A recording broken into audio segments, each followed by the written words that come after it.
네, 중국 기업 2인자의 체포 사건, 세계가 들썩들썩하고 있습니다. 관련된 이야기 국제부 강은하 기자와 함께 얘기 나눠보겠습니다. 어서 오십시오. 안녕하세요. 자, 난리가 났습니다. 그런데 그렇습니다. 시진핑 국가주석 별 얘기가 없네요.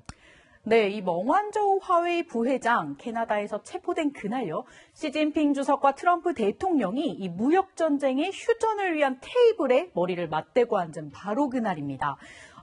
그런데 이 시 주석 같은 경우에는 이때 이미 멍 부회장의 체포 사실을 알고 있었다라는 외신 보도가 나왔습니다. 하지만 시 주석, 트럼프 대통령에게 이와 관련한 그 어떤 발언도 하지 않았고요. 오히려 회담 분위기는 화기애애했습니다.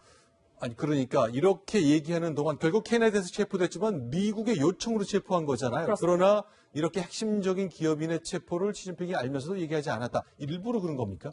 네, 그렇습니다. 이 파이낸셜 타임스가 보도를 했는데 이 시 주석이 무역 갈등을 해소하는 게 우선이라고 생각했기 때문에 네. 이 회담에 집중하려고 이 멍 회장의 체포에 대해서 만찬에서 문제를 제기하지 않기로 결정했다라고 보도를 했습니다. 네. 이 중국 언론들도요, 과도한 해석은 자제하는 분위기입니다. 이 환구시보 미국의 이번 행위에 대해서 비판을 하면서도 이 대응할 힘이 있어도 냉정하게 자제할 줄 알아야 한다. 이렇게 보도를 했습니다. 자, 그런데 화웨이라는 기업도 그렇고요. 그렇게 창업자와 그의 딸, 이 부녀도 이게 보통 인물들이 아니잖아요.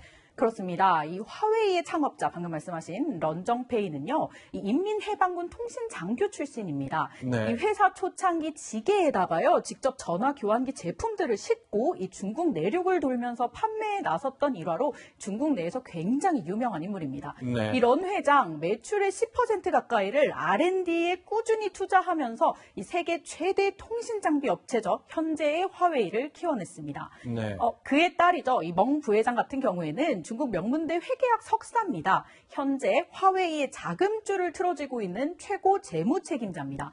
이 비서로 입사를 해서 처음부터 지금의 자리까지 올라간 이 명실상부한 현재 화웨이의 2인자입니다. 자, 그러면 이 통신이라는 게 지금 이 세상에 지난번 KT 화재 때도 알았지만 통신 없이 우리는 단 한순간도 버틸 수가 없는데 네. 세상에서 가장 큰 통신 설비 업체 화웨이, 이번 걸로 타격을 좀 받는 겁니까? 그렇습니다. 이 화웨이 방금 말씀해 주신 이 5G 기술의 선도 기업입니다. 네. 뛰어난 성능에다가요, 가격까지 굉장히 저렴해서 이미 전 세계 시장의 약 30%를 장악한 상태입니다. 하지만 화웨이 5G 기술에 쓰이는 이 핵심 반도체들이요, 미국에서 조달된다는 게 가장 큰 문제입니다. 만약에 미국이 이런 제재로 인해서 세컨더리 보이콧이 적용되게 되면 화웨이는 미국 기업과의 거래가 전면 금지됩니다. 네. 그렇게 되면 주요 부품을 조달받지 못하게 될 거고요. 화웨이 엄청난 타격을 입을 수밖에 없는 상황입니다. 네. 이 화웨이 5G 이 망을요, 우리나라도 현재 사용을 하고 있는데 네. LG U+입니다. 현재 상황 어떻게 돌아가는지 굉장히 예의주시하고 있는 상태입니다.